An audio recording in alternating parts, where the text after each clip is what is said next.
Vous aimez les histoires étranges, celles qui vous collent à la peau une fois la lumière éteinte? Celle-ci va vous hanter. Une histoire où rêve et réalité se confondent, et où la vérité n'apparaît qu'au moment où il est déjà trop tard. Installez-vous bien, et si ce genre d'histoire vous fascine, n'oubliez pas de vous abonner pour d'autres récits troublants.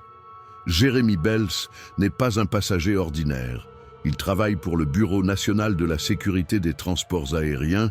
Il est chargé d'enquêter sur les catastrophes aériennes. Son travail est son obsession.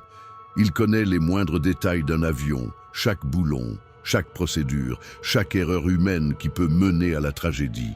Ce soir-là, il embarque dans un vol banal entre Boston et Seattle. Il va visiter un ami. Pas besoin de billets. Il possède un laissez-passer spécial du gouvernement qui lui permet d'être partout, tout le temps. Il s'installe, très fatigué, et s'assoupit. Mais cette nuit ne sera pas comme les autres. Une nuit où son esprit va s'immerger dans un cauchemar étrange, oppressant, troublant. Un rêve où il enquête déjà sur un crash si semblable à ce vol qu'il est en train de prendre, que la frontière entre rêve et réalité s'efface peu à peu. Dans ce rêve, Jérémy est déjà sur le lieu de la catastrophe. Il est tôt, 5h25 du matin. L'avion s'est écrasé dans une zone boisée, pulvérisée en plusieurs morceaux. Le silence est pesant, seulement troublé par les murmures et les pleurs des proches des victimes. Comme à son habitude, il commence son enquête méthodique avec son personnel. Il parcourt les débris, observe chaque fragment, chaque indice. Il interroge les familles, tente de leur apporter un semblant de réponse dans ce chaos. Mais quelque chose cloche. Un des pompiers annonce qu'un corps de trop a été retrouvé. Et en plus, pas présent sur la liste de passagers. Il demande à son adjudant d'effectuer des tests sur le corps. Pendant ce temps, il attend dans sa tente en guise de bureau, monté au local du crash. Les tests ADN sont réalisés rapidement.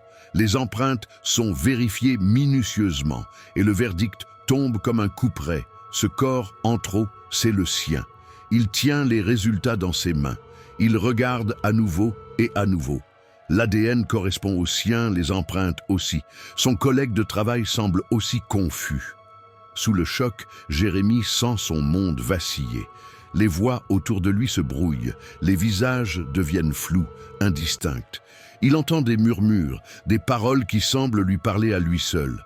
Bizarrement, une femme rentre dans sa tente, bureau, et lui apporte un gâteau, avec une belle cerise, bien rouge, mais il est troublé, ses yeux sont vides, presque transparents. Mais cette femme n'est pas là pour le réconforter avec ce gâteau, mais pour lui montrer quelque chose qu'il refuse de voir. Il se met à chercher son badge d'accès dans la scène du crash, mais il a disparu. Il essaie de s'orienter dans ce décor devenu incertain. À côté d'un débris de l'avion, un homme apparaît. Il le fixe droit dans les yeux et lui souffle. « Tu étais dans cet avion, Jérémy. Tu ne le sais pas encore, mais tu l'étais. Et tu n'es pas sur la liste de passagers car tu as un laissez-passer. » Il recule, haletant. Devant un miroir, il observe son reflet qui ne semble plus lui appartenir. Il est décalé, désynchronisé avec le temps et l'espace, et autour de lui, tout s'effondre. Et tout d'un coup, il ouvre brusquement les yeux. C'était juste un rêve. Il est dans son siège, à bord du vol 1064. L'équipage sert le café aux passagers. La commissaire de bord lui sert un gâteau avec une cerise dessous. Il la reconnaît, c'est la même femme de son rêve. Il remarque ce détail, mais il ne dit rien. Tout semble calme, presque normal. Il regarde sa montre. 5h25, il trouve ça bizarre, car dans son rêve, c'était l'heure exacte du crash. Malgré tout, il pousse un soupir de soulagement et dit « Ce n'était qu'un cauchemar ». Mais soudain, une alarme retentit dans la cabine. Un bruit sourd résonne, les masques d'oxygène tombent, l'avion plonge brutalement, les lumières s'éteignent. Et dans cet instant figé, il comprend. Ce n'était pas un rêve, c'était un avertissement, une prémonition.